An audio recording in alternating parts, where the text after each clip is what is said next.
Assalamualaikum warahmatullahi wabarakatuh. Selamat pagi pendengar Radio Paspati, Mitra Paspati dimanapun berada. Kembali pagi hari ini, Kamis tanggal 17 Februari 2022. Radio Paspati kembali menggelar obrolan Simpang 5, yang mana di pagi hari ini akan mengangkat terkait tema pasca penutupan LI, yang sebetulnya ini diagendakan pada Kamis yang lalu karena salah satu dari narasumber utama, Bapak Kepala Satpol PP Pak Sugiono, berada tugas di Semarang, sehingga untuk tema obrolan Simpang 5 di kali ini kita undur pada hari ini. Dan di tema obrolan Simpang 5 pasca penutupan LI ini, kita mengundang Kepala Satpol PP Kabupaten Pati Bapak Sugiono, kemudian dari Dinas Sosial Kabupaten Pati yang diwakili oleh Kabid Pemberdayaan Sosial dan Penanganan Fakir Miskin Ibu Tri Haryumi, yang didampingi juga oleh Kabid Pemberdayaan Perempuan dan Perlindungan Anak Ibu Nikmah Munfaat. Selamat pagi Pak Gi, Bu Tri dan juga Bu Nikmah. Selamat pagi. Selamat pagi, Assalamualaikum. Waalaikumsalam warahmatullahi wabarakatuh. Baik, Mitra Pati, beberapa waktu yang lalu kita sudah mendengar bersama dan dari aksi pemerintah Kabupaten Pati, yang mana juga dipimpin oleh Bupati Pati Haryanto didampingi Forkominda, sekaligus sebagai eksekutor adalah Pak Kasatpol PP Kabupaten Pati Pak Giono, yang berada di lapangan untuk merobohkan seluruh bangunan di komplek prostitusi lokalisasi LI atau Lorok Indah, yang memang sudah melanggar ketentuan perundang-undangan, karena di areal tersebut merupakan lahan pertanian pangan berkelanjutan berdasarkan undang-undang dan juga Perda Rencana Tata Ruang Wilayah RT/RW, yang tidak diperbolehkan berdirinya bangunan yang ada di sana. Pak Giono, ini beberapa waktu yang lalu saat perobohan atau pembongkaran bangunan berada di sana, Pak Gi. Nah, ini boleh diceritakan ini Pak, apa sebetulnya yang membuat pemerintah ini dari dulu sampai sekarang sudah getem-getem untuk segera membongkar tempat lokalisasi tersebut, Pak Gi? Monggo. Ya, terima kasih. Assalamualaikum warahmatullahi wabarakatuh. Waalaikumsalam. Dan semangat pagi untuk rekan-rekan semuanya, pendengar Pas FM yang setia. Ini perlu kami sampaikan, memang saat-saat ini viral pemberitaan terkait dengan pembongkaran Lorong Indah. Ini perlu kami sampaikan bahwa pembongkaran ini adalah melalui tahapan yang panjang. Jadi kita ketahui, siapapun orang kalau kita lihat di media online misalnya, ngetik LI pasti itu adalah menunjukkan itu prostitusi. Jadi kita ketahui bahwa LI ini di kawasan Dukuh Bibis, Desa Margorejo, itu berdiri sekitar 70 bangunan. Di sana digunakan untuk prostitusi lah. Itu berdiri sejak tahun 98. Jadi 24 tahun yang lalu itu berdiri di sana dari kecil, kemudian berkembang, akhirnya ada lorong 1, lorong 2, lorong 3. Lorong 1, lorong 2 ini adalah masih sederhana, tapi yang lorong 3 ini sudah mulai modern. Jadi ada lantai 2, lantai 3 gitu. Kemudian tahapan ini udah panjang. Kita ketahui bahwa kita awali dengan waktu saat PPKM darurat. Kita ke sana, kita putus aliran listriknya karena Google Traffic ini kelihatan. Di PPKM darurat ini nggak pernah turun-turun. Akhirnya kita ke sana, dan alhamdulillah ini dari Pak Kapolres memberikan instruksi dengan penuh kedamaian, yang bukan warga Pati silahkan keluar dari rumah atau penghuni Lorong Indah ini. Ini semata-mata untuk melindungi masyarakat terkait dengan penyebaran COVID-19. Kemudian setelah kosong, ini apa yang kita perbuat? LI ini kan tempat prostitusi, dan ini adalah citra Pati yang memperburuk citra Pati sebagai kota prostitusi. Nah, ini yang apa yang kita perbuat dengan itu. Sehingga pada tanggal 28 Juli kita rapatkan apa yang sebenarnya ada di LI begitu. Kita undang dinas dinas perizinan, kemudian DPU, dinas kesehatan, dinas sosial, dinas tenaga kerja. Ini apa yang harus kita jalankan? Ternyata dari dinas perizinan di sana tidak ada satupun yang berizin bangunannya, karena malah berarti kan melanggar tata bangunan gedung. Kemudian tidak ada izin usahanya, berarti melanggar izin usaha. Kemudian bagaimana tata ruangnya? Di sana ternyata masuk tata ruang yang harus dilindungi, ini LP2B, pertanian lahan pangan pertanian berkelanjutan, di mana tidak boleh ada bangunan di atas itu gitu. Nah, sehingga pada tanggal 31 kami membuatkan surat kepada mereka, kepada pemilik, penghuni, penyewa, agar kita beritahukan bahwa informasi tata ruang saudara ini adalah melanggar tata ruang karena masuk lahan pertanian pangan berkelanjutan. Oleh karenanya kembalikan sesuai dengan peruntukannya. Nah, seperti itu. Kemudian dilakukan pembongkaran itu ya? Belum. Oh, belum. Jadi kita asosiasi dulu, biar masyarakat tahu. Gitu. Kemudian dari tanggal 31, tanggal 5 kita rapat dengan Forkompimda. Inilah tempat prostitusi Kabupaten Pati. Sehingga harus bagaimana kita memberantas. Sehingga kesempatan itulah digunakan pada tanggal 18 Agustus, Bapak Bupati beserta Forkompimda mendeklarasikan untuk menutup tempat prostitusi di Kabupaten Pati, di lingkungan Lorong Indah, kemudian Ngemblok City, Kampung Baru, sama sekabupaten Pati, di Juwana, Batangan, Gabus, dan seterusnya. Kemudian setelah itu kita sosialisasikan ke sana, dan tanggal 1 Oktober dibuatkanlah peringatan pertama agar para penghuni ini mengembalikan sesuai dengan peruntukannya. Peringatan pertama, banyak warga yang mengambil barang-barang yang berharga, diambili. Ada bed, ada spring bed, ada sound, diambili. Kemudian berakhir 1 bulan, tanggal 1 November dikeluarkanlah SP yang kedua, peringatan yang kedua, karena regulasinya semacam itu. Barang siapa yang melanggar tata ruang, bangunan di atas tata ruang, maka Pak Bupati harus mengeluarkan peringatan pertama, kedua, ketiga. Masing-masing peringatan itu adalah 1 bulan. Sampai tanggal 31 Desember ini masyarakat hanya mengambil barang-barangnya. Belum ada yang berupaya untuk mengembalikan sesuai dengan peruntukannya. Kemudian diregulasi apabila 3 bulan itu masyarakat tidak nyasosiasi, tanggal 1 Januari itu dikeluarkanlah surat perintah pembongkaran secara mandiri. Ini selama 30 hari. Jadi ini memberikan kesempatan kepada masyarakat untuk memanfaatkan barang-barang yang ada, sehingga masih bisa dimanfaatkan gitu. Kemudian karena tidak diindahkan, akhirnya dari Forkompimda sepakat kita rapatkan tanggal 3 Februari, Kamis Kliwon, 1 Rajab 1443 Hijriah. Ini kita laksanakan pembongkaran bersama-sama. Nah, ini tentunya ini memang banyak reaksi juga. Namun demikian tahapan-tahapan ini sudah kita jalankan.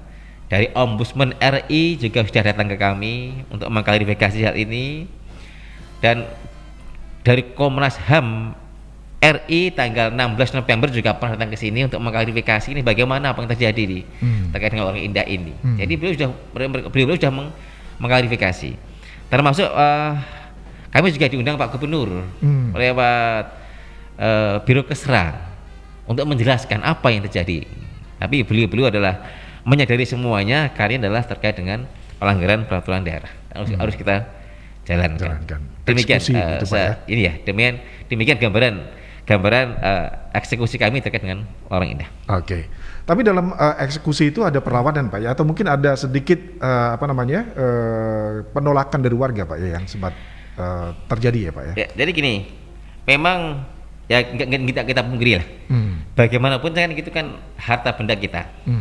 Sehingga pada saat itu memang kenapa kita jalankan waktu itu tanggal 3 Februari subuh, itu karena pagi hari lah. Jadi nanti jangan sampai menghindari kemacetan.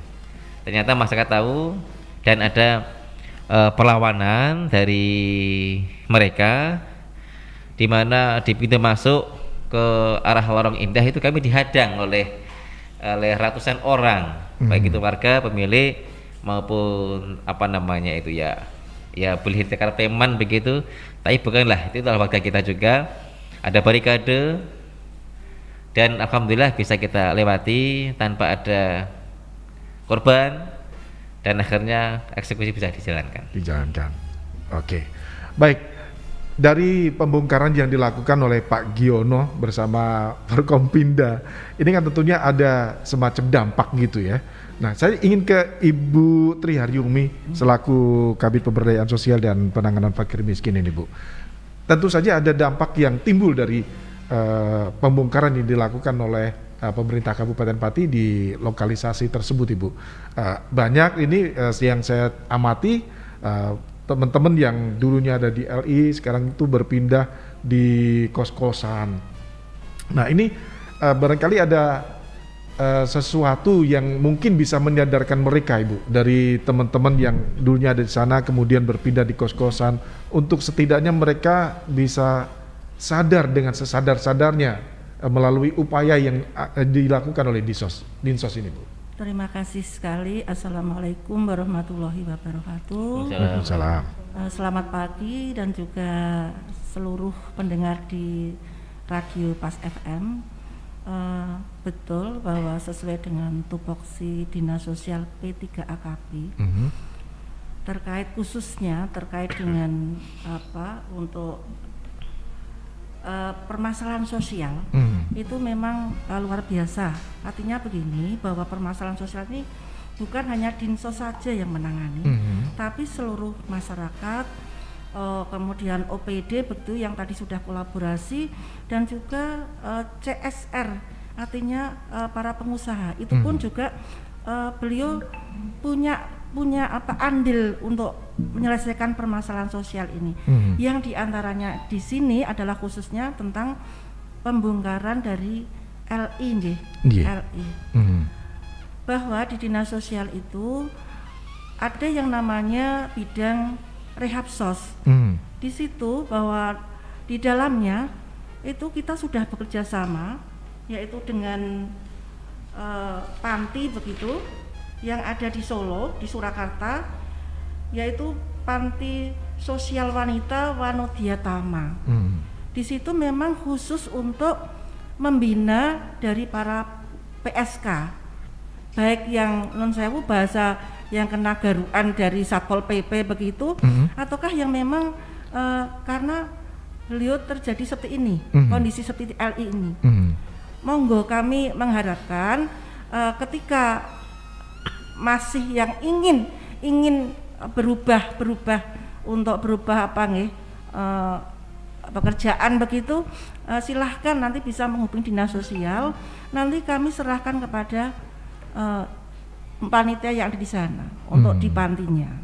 Dan di sana pun sudah siap, Pak, artinya malah kemarin juga sudah kontak ke kami kapan ketika itu saudara-saudara kita yang memang kepingin untuk beralih profesi begitu, nanti di sana dididik selama 6 bulan, kemudian diasramakan gratis, bahkan ketika itu nanti beliau sudah selesai 6 bulan dan bisa mendapatkan keahlian, nanti segala ubur rampe atau terkait dengan peralatan itu juga dicukupi, seperti itu. Tapi ada, Bu, dari mereka yang kemarin terdampak oleh pembongkaran ini yang secara langsung datang ke dinas sosial atau melalui saluran telepon? Tidak ada, belum ada, belum ada. Karena juga kebetulan masa pandemi nih Pak Agi, jadi tidak ada orangnya begitu, sehingga kami pun siap menunggu ketika nanti memang beliau membutuhkan untuk kepelatihan, dan sekaligus di sana nanti juga diberikan pembinaan secara sosial. Jadi bukan hanya dari keahlian, tapi juga dari segi mental begitu juga diberikan pengarahan, diberikan kekuatan, sehingga beliau ketika kembali ke masyarakat beliau tidak akan minder, dan juga masyarakat juga berharap bisa untuk menerima itu ya. Seperti orang-orang biasa lah, karena ini juga saudara kita, seperti itu. Bu, kalau saat ini ada nggak upaya untuk jemput bola kepada mereka? Non sewu, dari kami memang ada yang terkait dengan kegiatan di pemberdayaan perempuan dan perlindungan anak, artinya juga ada juga yang mendukung seperti itu terkait dengan kegiatan yang memang secara langsung itu ya tidak menyebutkan kegiatan terkait dengan PSK nggih. Tapi seandainya beliau memang kepingin atau berhasrat untuk bisa punya keahlian dari pihak pemberdayaan perempuan dan perlindungan anak, itu pun sudah ada punya kegiatan seperti membatik atau juga memasak begitu, atau juga keahlian yang lain yang nanti bisa dikembangkan di masyarakat. Untuk jemput bola di sini non sewu sampai sekarang kami belum sepertinya banyak yang dari luar kota nih. Dan kebetulan yang dari dalam lokasi Pati sendiri itu tidak terlalu banyak. Dan kami berharap bisa ada komunikasi yang baik. Monggo, kami siap untuk bisa membantu beliau-beliau seperti itu. Oke. Mungkin ada tambahan dari Bu Nima? Assalamualaikum warahmatullahi wabarakatuh. Waalaikumsalam warahmatullahi Selamat wabarakatuh. pagi, salam sejahtera bagi kita semua. Kami ada tambahan sedikit, Bapak.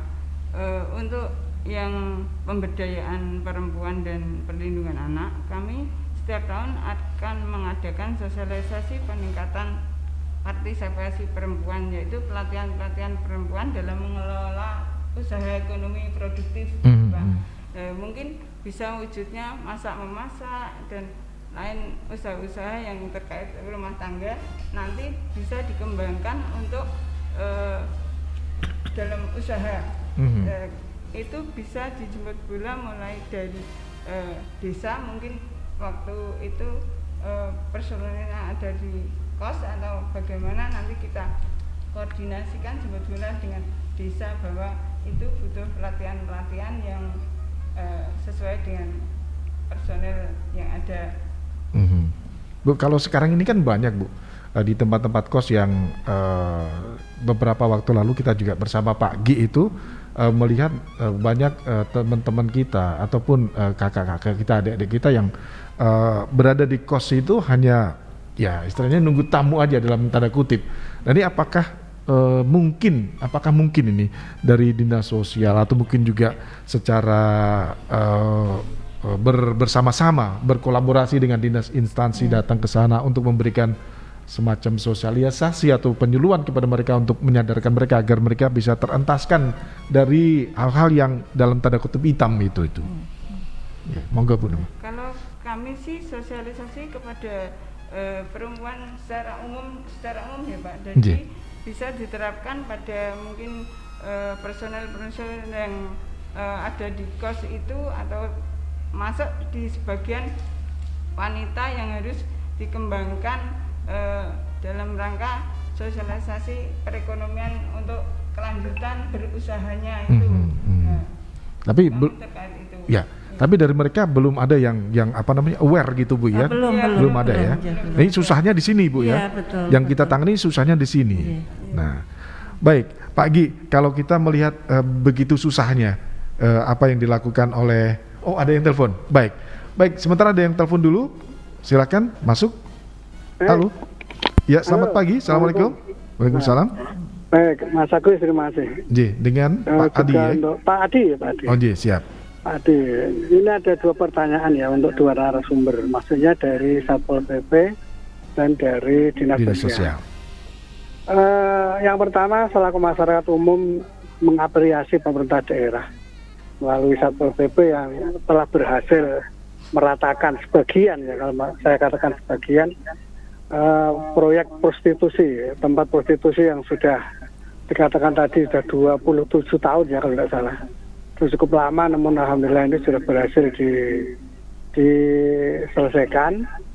Setelah prostitusi yang lain-lain seperti di Sungan Kuning, di Keramat Tunggak, di Doli, ini juga lebih dahulu di Solo, di Semarang lebih dahulu. Cuma ada satu hal ya yang ingin kami sampaikan kepada Pak Ki ya, bahwa sampai sekarang ini kan masih ada bangunan yang belum dirobohkan ya, yang katanya sebagian orang diwakafkan untuk pondok pesantren. Nah pertanyaannya, apakah ini tidak menjadikan iri ya, tidak menjadikan iri, atau boleh dikatakan wah ini pemerintah atau Satpol PP ini tebang pilih karena sebagian sudah dirobohkan, tapi yang ada bangunan yang sampai sekarang belum dirobohkan. Ini nanti tindakan apa yang dilakukan oleh pemerintah daerah dalam hal ini Satpol PP untuk menyelesaikan bangunan yang belum roboh ini. Itu yang pertama. Kemudian yang kedua, tempo hari ini sempat muncul di media sosial, kalau tidak salah TikTok ya, seorang wanita cantik, saya katakan begitu, dengan menggunakan jilbab minta kepada Pak Jokowi dan Pak Ganjar untuk membantu menyelesaikan nasibnya, katanya, untuk menyelesaikan nasibnya. Ini juga sampai sejauh mana menanggapi hal ini untuk Satpol. Kemudian yang untuk Departemen Sosial, Dinas Sosial, Bu, ini kan memang penyakit yang sudah ada sejak dunia lahir ya. Penyakit ini sejak dunia lahir, dan memang berbagai macam cara sudah ditempuh oleh pemerintah untuk menghilangkan atau membantu mereka ini. Tapi informasi yang saya terima ternyata mereka ini bukan orang Pati sebagian besar ya. Berarti setelah warung indah dirobohkan, berarti mereka sudah pindah atau pulang kampung ya. Atau yang tadi dikatakan oleh Mas Agus, berpindah tempat ya. Masih di lingkup Margorejo ya, di tempat-tempat kos-kosan dan lain-lain sebagainya. Ini bagaimana ini cara mengatasi mereka. Kemudian untuk warga masyarakat yang memang memiliki lahan tersebut, yang dulu bekerja di warung indah, ini apa yang dilakukan oleh Departemen Sosial dalam hari ini Dinas Sosial untuk membantu perekonomian mereka setelah pekerjaan yang dulu boleh dikatakan digeluti di sana ini untuk warga lokal ya yang mempunyai tempat yang bekerja di situ.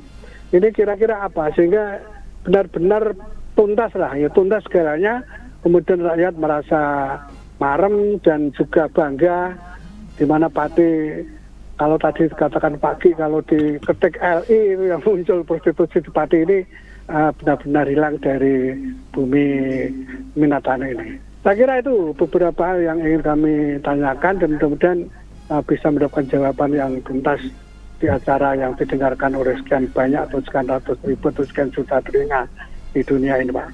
Assalamualaikum warahmatullahi wabarakatuh. Waalaikumsalam warahmatullahi wabarakatuh. Terima kasih Pak Adi, dan sebelum dijawab ini Pak Gi dan juga Bu Nikmah dan Bu Tri, ada juga yang kirim melalui WA dari yang memiliki nomor 589, tidak menyebutkan namanya.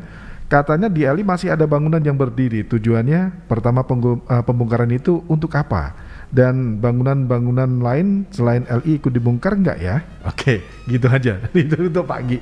Monggo, sebelum Pak Gi menjawab tadi ada pertanyaan dari Pak Adi yang mungkin bisa dijawab sama Bu Tri dan Bu Nikmah kaitannya dengan mereka yang ada di kos-kosan seperti yang saya tanyakan tadi, kemudian mereka yang pernah memiliki usaha di sana kemudian hilang seiring dengan pembongkaran, sekarang seperti apa yang bisa dibantu oleh Dinas Sosial? Monggo Ibu. Terima kasih sekali Pak. Selamat pagi Pak Adi, terima kasih atas pertanyaannya, bahwa Nuwun Sewu ini sebagian besar tadi bahwa yang ada di sana beliau-beliau itu kebanyakan di luar Pati nih. Kami dari Dinas Sosial kebetulan memang untuk yang menangani khusus di Kabupaten Pati. Sehingga ketika memang ada minat, ada niat untuk berubah, maka Dinas Sosial akan senang dan juga menyambut, artinya nanti kita serahkan kepada panti begitu. Sehingga di sana akan dibina. Bu, itu tidak pandang bulu Bu ya? Itu warga Pati atau warga luar Pati ya Bu ya? Khusus yang Pati. Oh, khusus yang Pati Ya, Bu ya? karena harus alamatnya jelas. Seperti itu. Sedangkan yang di luar Pati kan tanggung jawab daerahnya Bu ya? daerahnya masing-masing. Seperti itu. Kemudian di sisi lain bahwa dinas sosial itu tugasnya memang termasuk adalah ada 4 item, yaitu rehabilitasi sosial, terus memberikan jaminan sosial, kemudian pemberdayaan sosial, dan juga perlindungan sosial. Nggih. Dan ketika yang ada di sana non sewu, yang ada di lokasi yang masih karena adanya perubahan jadi dari bekerja menjadi tidak bekerja, kami dari dinas sosial, kalaupun itu bisa masuk ke kami yaitu DTKS, kami bisa membantu sebatas otomatis dari dinas sosial, yaitu seperti nanti untuk mendapatkan bansos begitu, ataukah juga ada di situ untuk perlindungan sosial ada. Sedangkan untuk pekerjaan ya non sewu, ini pun kita harus kolaborasi dengan Disnaker ya, untuk Disnaker monggo ini merupakan permasalahan kita bersama. Tapi yang penting bahwa dari Dinas Sosial P3KP sesuai dengan tupoksi kami akan membantu sesuai dengan legislator kami. Seperti itu. Oke. Bukan yang di sana itu bukan cuman orang-orang dewasa. Remaja pun juga ada. Kemudian anak-anak pun sempat saya melihat juga ada di sana. Ini barangkali dari Dinas Sosial Ibu, untuk biasanya anak-anak ini kan meniru apa yang dilakukan oleh orang tua. Nah, bagaimana ini Bu, Dinas Sosial mendampingi anak-anak yang sudah bisa keluar dari jebakan-jebakan yang seperti ini nih Bu? Untuk yang ibunya bisa diadakan pelatihan-pelatihan terkait pengelolaan usaha, misalnya home industry dan salon, tentu kerjasama dari Disnaker atau BLK juga. Dan untuk anak-anaknya mungkin diberikan pemahaman tentang kehidupan yang ada di masyarakat itu, untuk mengikuti, mungkin ibunya sudah ke arah pemberdayaan ekonomi produktif kayak begitu, sehingga dapat meniru dari ibunya itu. Dan yang sempat saya lihat itu kan ada juga itu buku-buku pelajaran anak-anak yang masih SD. Kemudian juga ada, saya temukan buku ngaji itu juga ada di sana. Nah ini kan betapa melasnya saya begitu loh Bu. Di komplek yang seperti itu masih ditemukan buku-buku pelajaran anak.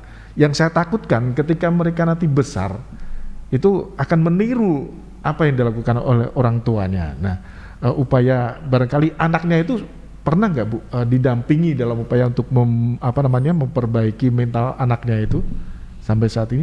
Belum ada ya Bu ya? Belum ya? Belum ada Bu. Oke. Monggo Pak Ki, tadi pertanyaan dari Pak Adi. Ya. Ada beberapa tadi pertanyaan terkait dengan masih adanya bangunan yang masih berdiri dan lain-lain. Monggo. Ya. Terima kasih Pak Adi dan 589. Ini tadi pertanyaan yang bersama terkait dengan bangunan yang berdiri. Dan ada juga wanita cantik dalam TikTok itu. Iya. Ini dulu. Putri sudah pirsa Ibu ya? Sudah. Ini kami mau menjawab dulu yang wanita cantik ini. Iya. Karena kecantikan itu kan menggugah semangat Pak ya. Semangat itu. Ya. Putri langsung semangat juga. Dan saya juga terima kasih Pak Adi itu selalu mengingat wajah cantik, jadi ditanyakan juga. Iya. Terima kasih Pak Adi. Ini perlu kami sampaikan bahwa TikTok wanita cantik itu adalah namanya Mbak Sasmitaning Rezeki. Jadi Mbak Sasmita ini dari warga Semarang. Kebetulan dia memiliki beberapa bangunan di LI, termasuk 2 di antaranya yang lantai 3 itu. Jadi dari Semarang. Kami paham betul dengan Mbak Mita. Dan Mbak Mita ini di TikTok menyampaikan kepada Pak Jokowi, Pak Ganjar, semoga mendengar kami. Ini bangunan kami hak milik, bersertifikat, nanti rombongan semua ini Pak Jokowi tolong dibantu. Gitu. Saya melihat bahwa TikTok Mbak Mita ini luar biasa. Yang melihat adalah 2 million atau 2 juta yang menonton. Wah, itu cukup menarik. Ya, itu kalau dirupiahkan sudah berapa itu ya? Jadi luar biasa ini Pak Mita. Luar biasa. Iya, jadi dia kena dirobohkan, tapi dia juga bisa mendapatkan penghasilan juga ini di balik itu ya. Kemudian dari WA ini ternyata direspon dari Pak Gubernur. kemudian kebetulan lewat Kepala Biro Kesra itu menghubungi kami.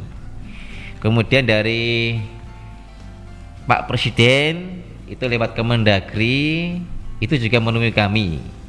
Langsung ketemu langsung kami di Satpol PP Kabupaten Pati hari Sabtu kemarin saat kejadian kebakaran itu. Direktur Pol PP dan Linmas Kemendagri datang langsung ke kami. Jadi langsung mengklarifikasi apa sih yang terjadi. Jadi ini yang terkait dengan ini perlu sampaikan bahwa kebijakan pemerintah daerah untuk pembongkaran ini tanpa alasan. Jadi tanpa alasan. Maksudnya dalam arti bahwa kenapa bangunan ini dibongkar? Karena satu, ini adalah tempat prostitusi yang sudah 20-an tahun di Pati. Tentunya membawa citra buruk Kabupaten Pati. Bangunannya liar, tidak ada izin, tidak ada izin usahanya, kemudian digunakan untuk prostitusi dan berada di lahan pertanian pangan berkelanjutan. Ini harus dikembalikan sesuai dengan peruntukannya. Kemudian bagaimana kegiatan prostitusi itu tentunya banyak dampak ini sana. Ada beredarnya banyak penyakit, kemudian miras, narkoba, itu pasti ada di sana. Dan itu juga sudah dijelaskan terkait dengan hak milik. Kami punya hak milik kan itu. Ini kami sudah datang, kami tanggal 16 November kami kedatangan Komnas HAM. Kemudian tanggal 28 Januari kami kedatangan dari Ombudsman. Ini kan punya hak milik, punya sertifikat. Ini bagaimana keberlanjutannya? Jadi Pak Bupati menjelaskan bahwa kami tidak menguasai milik, kami hanya membongkar bangunannya. Karena itu bangunan liar digunakan untuk prostitusi, berada di LP2B. Jadi hak milik adalah hak miliknya masing-masing. Kami tidak menggunakan hak miliknya. Dan perlu kami sampaikan, hak sertifikat itu adalah hak kepemilikan. Jadi hak keluarga. Tapi perlu diingat bahwa peruntukannya harus jelas. Di situ kan peruntukannya untuk pertanian, tapi bukan untuk yang lain. Ini yang perlu kami pahamkan kepada pendengar setia. Seperti itu penjelasan kami. Kemudian yang kedua, ini terkait dengan bangunan yang masih ada satu. Ini memang pada saat eksekusi atau pembongkaran tanggal 3 Februari itu Pak Bupati mendapatkan telepon dari Gus Nuril terus terang. Beliau menyampaikan bahwa Pak Bupati tolong ada sisakan satu bangunan yang induk karena saya harus ketemu Pak Bupati, saya harus tolong dengan Pak Bupati, jangan sampai ada kesalahpahaman. Karena apa namanya itu akadnya itu kan sudah di publik ini bahwa ini diwakafkan kepada kami untuk pondok pesantren kan begitu. Walaupun apa namanya sehingga nanti tidak ada kesalahpahaman, kami akan silaturahmi kepada Pak Bupati 1 minggu. Kemudian janjinya kan hari Rabu akan datang, tetapi kemarin sudah Pak Bupati, Pak Forkominda datang, tapi beliau belum berkenan hadir karena ada kegiatan. Dan insya Allah hari ini beliau akan datang yang diwakili oleh putranya Gus Nova jam 10 kan. Nanti akan membahas masalah itu. Prinsip bahwa bangunan nanti semua akan dibongkar, jadi tidak ada tebang pilih. Jadi tidak ada tebang pilih. Kita hanya hanya menunggu waktu saja. Pak Bupati juga jelas kemarin dalam rapat Forkominda dijelaskan ini bagaimana. Kalau memang wakaf, ada enggak wakafnya? Kalau pondok pesantren, ada enggak pondok pesantrennya? Kan? Perizinannya, legalitasnya ada enggak gitu. Sehingga kemarin dari Pak Bupati membuatkan surat kepada RMI, itu pondok yang lembaga yang membawahi pondok pesantren. Kemudian dari Kemenak tentunya yang legalitas tadi ke penyelenggaraan pondok pesantrennya. Surat kemarin sudah turun. Surat dari RMI, dari apa itu namanya, yang menaungi ya, yang menaungi pondok pesantren Rabitah apa itu? Itu menjelaskan bahwa tidak ada pondok pesantren di lingkungan LI, tidak ada.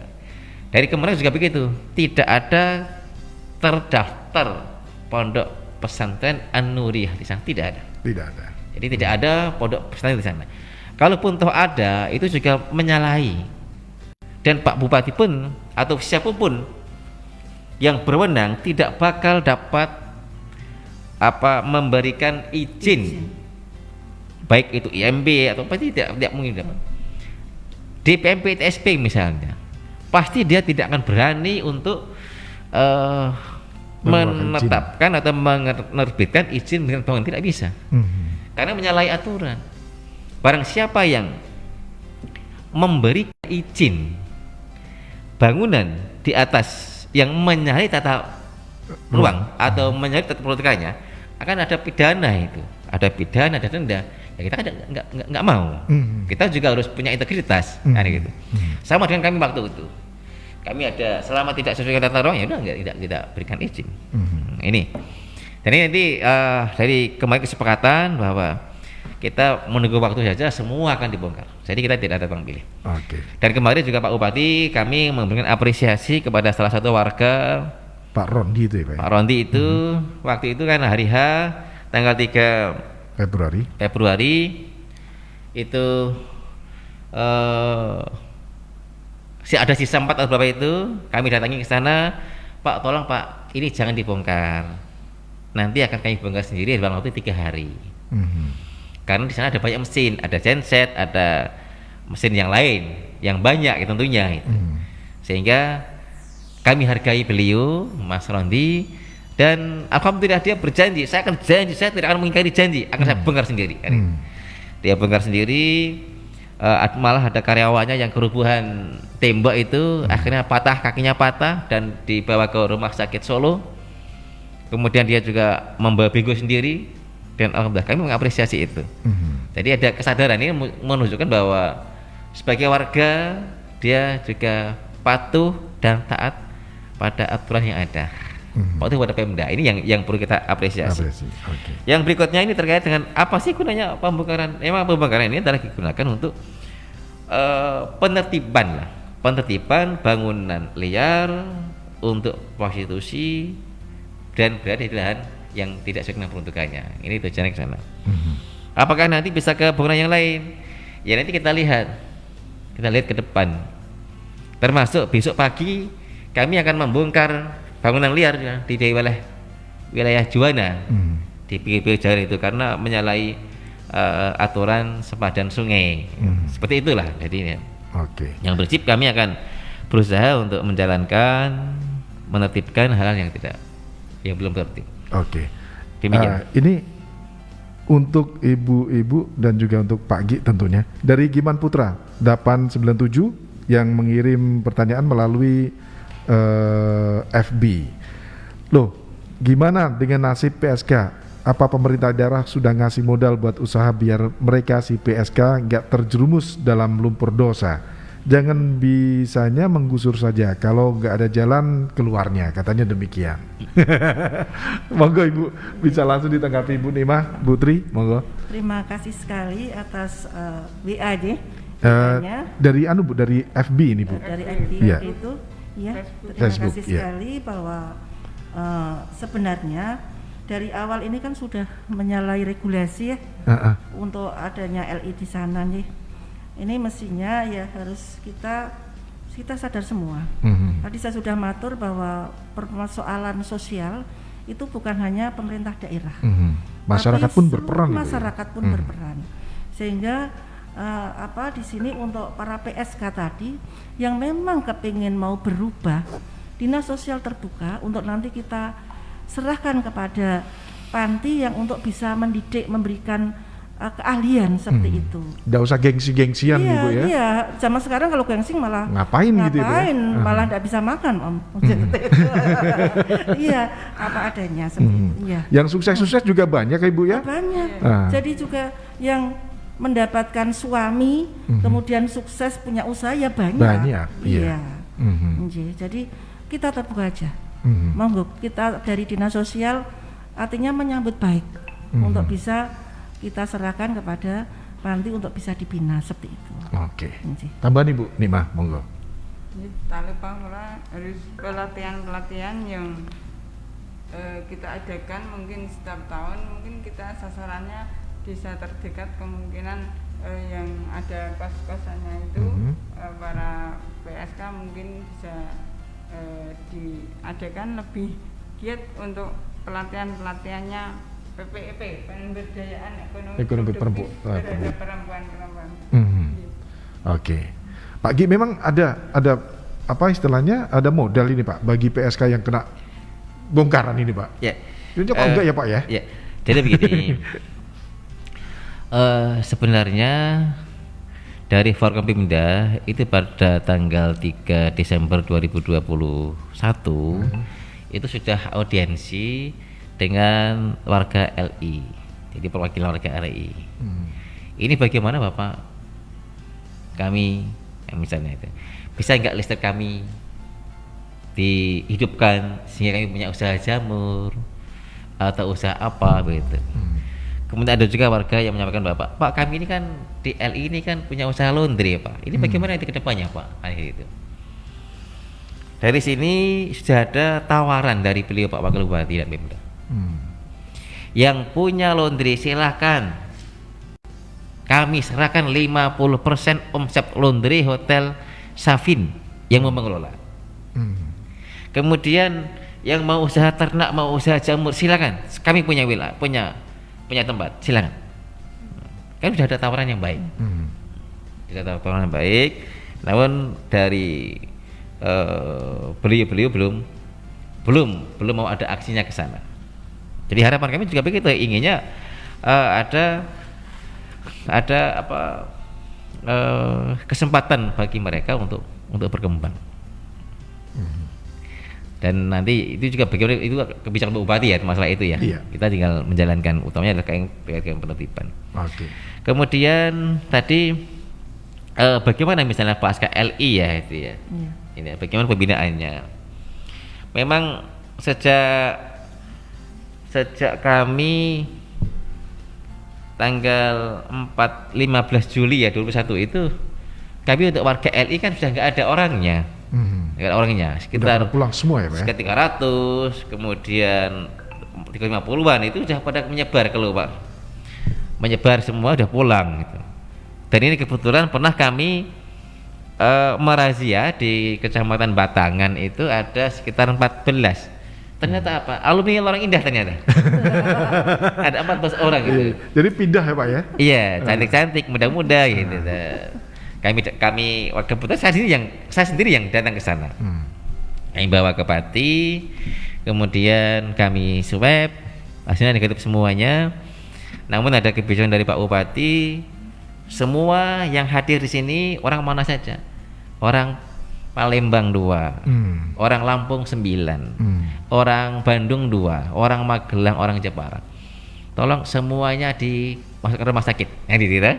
Di karantina dulu. Nanti akan kita biayai, kita beri uang saku, bila belikan tiket kita pulangkan.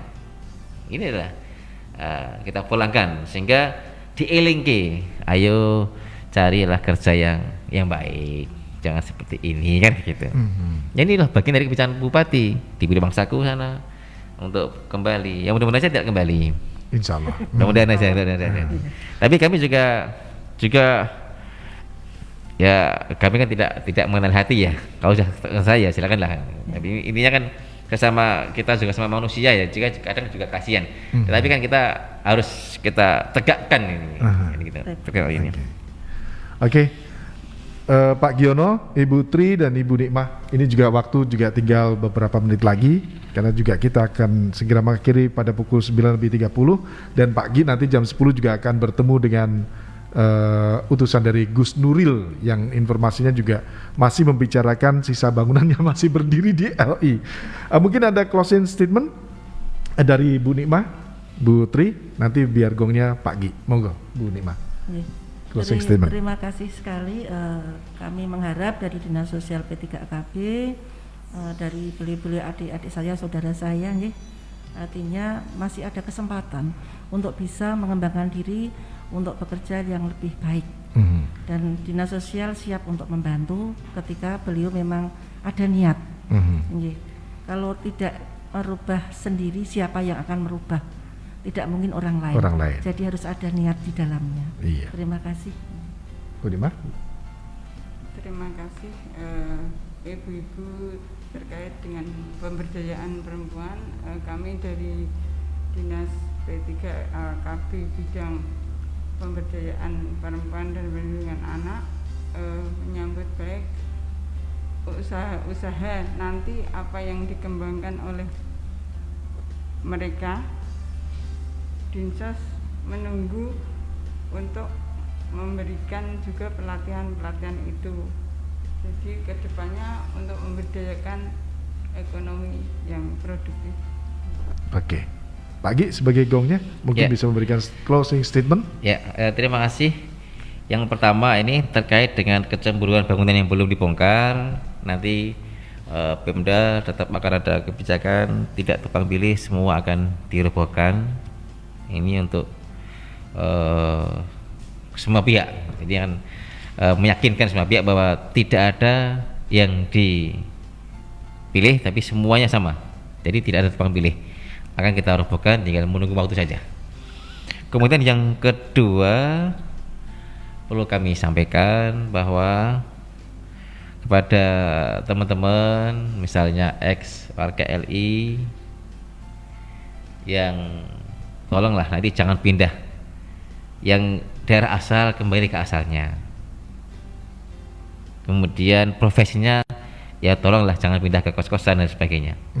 Karena kalau ini bisa kan langsung berdekatan koordinasi dengan Putri mungkin. Iya, bisa. jadi nanti kalaupun nanti ke kosan, kami pun juga akan merahasia dengan tim dinas TNI, Polri, dinas terkait akan merahasia ke tempat-tempat kos. Ini untuk menyelamatkan lah teman-teman atau warga Pati akan sampai nanti bisa lebih tertib ke sana. Karena beberapa bulan yang lalu kan kita temukan di tempat-tempat kos ada pasangan yang non suami istri, bahkan di bawah umur. Ini kan juga kita turut prihatin dengan apakah seperti ini generasinya akan datang. Sehingga kami mohon peran serta masyarakat. Tentunya kami juga tidak bekerja sendiri. Peran masyarakat sangat dibutuhkan. Peran orang tua, peran masyarakat sangat dibutuhkan terkait dengan hal ini. Apabila ada kejadian-kejadian yang sebenarnya ini tempat kos ini ada yang bukan suami istri, silakan nanti hubungi kami. Insya Allah kami akan berusaha untuk memberikan dan akan kami rahasia. Sekali lagi kami prihatin misalnya ada anak-anak yang di bawah umur malah ikut-ikutan di kamar kos yang bukan pasangan suami istri. Ini kan kita turut prihatin. Kita selamatkan generasi yang datang agar bisa menjadi generasi yang betul-betul bermental kuat, generasi yang betul-betul siap untuk meneruskan cita-cita pendahulu kita. Demikian. Oke. Baik, terima kasih Pak Sugiono selaku Kepala Satpol PP Kabupaten Pati, kemudian Kabid Pemberdayaan Sosial dan Penanganan Fakir Miskin di SOS Ibu Tri Haryumi, dan Kabid Pemberdayaan Perempuan dan Perlindungan Anak Ibu Nikmah Munfaat atas kehadirannya sebagai narasumber di kesempatan pagi hari ini di obrolan Simarima dengan tema pasca penutupan LI. Terima kasih Pak Giono, Bu Tri, Bu Nima. Selamat pagi, mudah-mudahan apa yang kita obrolkan bermanfaat untuk masyarakat Kabupaten Pati ke depan. Terima kasih kembali. Assalamualaikum warahmatullahi wabarakatuh. Kembali ke studio. Waalaikumsalam.